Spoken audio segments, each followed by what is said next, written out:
Now, I don't know what it is about great artists and tragedy, but man, they go together like peanut butter and jelly. Like shorts and the distressing realization that I forgot to shave my legs. Like pen and paper. Speaking of which, let's talk about Edgar Allan Poe, creator of detective fiction, lover of his cousin, and my favorite gothic goth who changed the literary landscape forever. Hello, welcome to Nerdy and Quirky. Here's some cool history. Little baby Edgar was born on January 19th, 1809 in Boston, Massachusetts to Elizabeth and David Poe. His father abandoned their family and then his mother died a year later. So Edgar Poe was taken in by the Allan family, completing the first step of his legacy, his name, Edgar Allan Poe. The Allans were rich and Edgar was more or less spoiled, and in 1826 he enrolled in the University of Virginia to study language.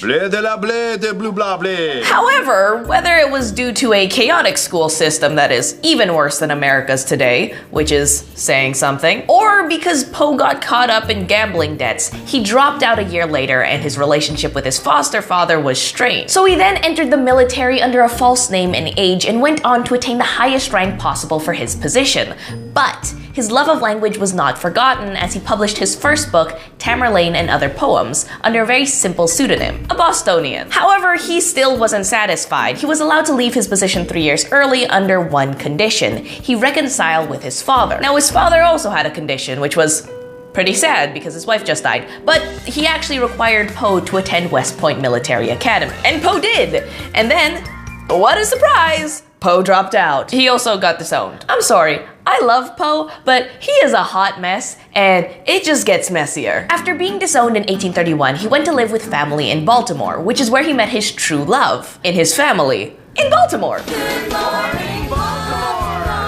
A 26-year-old Poe fell in love and married his cousin Virginia, who was literally half his age. You know the old rule, half your age plus 7. It was weird, it was a different time, but it was purportedly a loving relationship with some debate as to whether it was actually romantic or they were just great pals who were married and related. Now, putting that bag of weird aside, Poe's writing career was pretty average. There wasn't this explicit tragedy like Van Gogh, who never got to sell a single piece, but there wasn't this rocket to stardom like Mozart or Justin Bieber. Poe suffered, like many authors at the time, at the hands of publishers who were happy to publish but not so happy to pay. So although Poe was one of the first in America to make a living as a writer, it was just barely a living. But his luck started to change when he landed a job as a critic for a Richmond newspaper. And maybe it was just bitterness from his past, but Poe was a sav! He was nicknamed the Tomahawk Man, and he went after everyone, which made him a lot of enemies, but also brought some level of fame. He was like a 19th century Keemstar.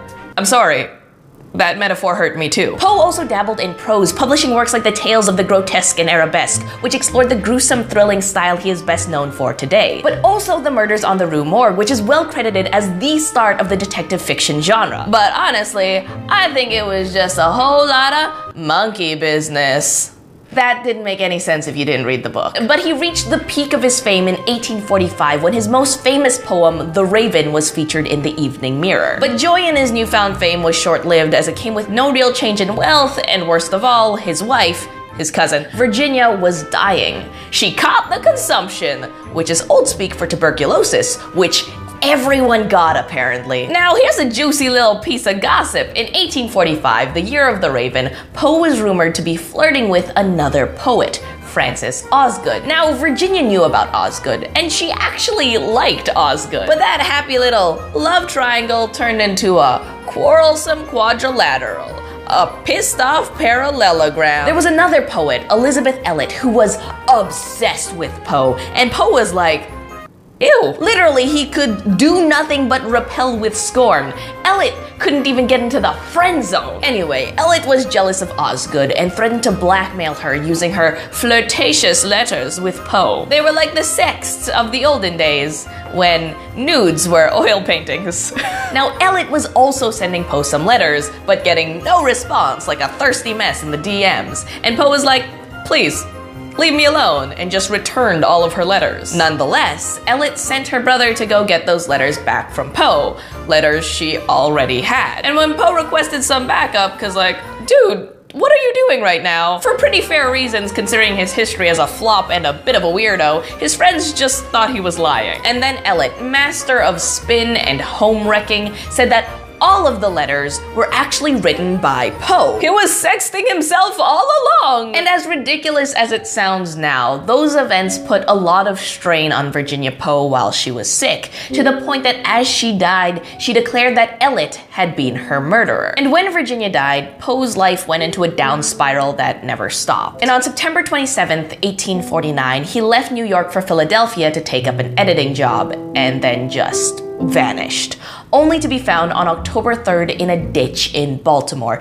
in clothes that weren't his and delirious. And 4 days later, he died. Now, there are a few theories as to what actually caused this, ranging from illness to beatings to carbon monoxide poisoning, but one of them is especially interesting. It requires you to know that October 3rd was an election day, and the ditch that Poe was found in was by a polling station. Now, the 19th century has this form of voting fraud called cooping, where a victim was kidnapped and forced to vote multiple times under different disguises. These people were given alcohol as a reward. Now, this theory explains why Poe was found in new clothes and just out of his mind. Either way, 1849 saw the end of Edgar, and the world didn't really care. Even his obituary was really just an "oh bitch-uary," because it read, "Edgar Allan Poe is dead. This announcement will startle many, but few will be grieved by it." Written by Rufus Griswold, who Poe named his literary executor, meaning he owned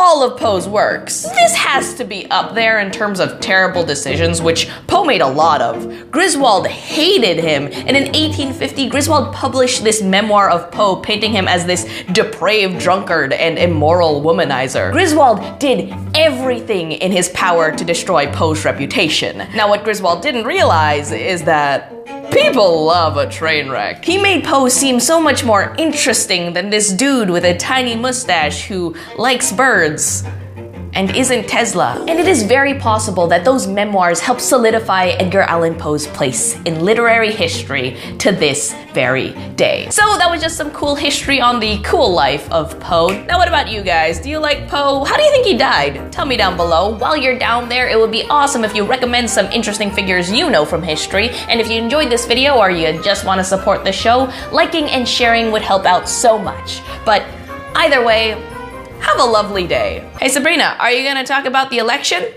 No. Nope. Nobody, nope. Nope. Nope. Nope. Nope.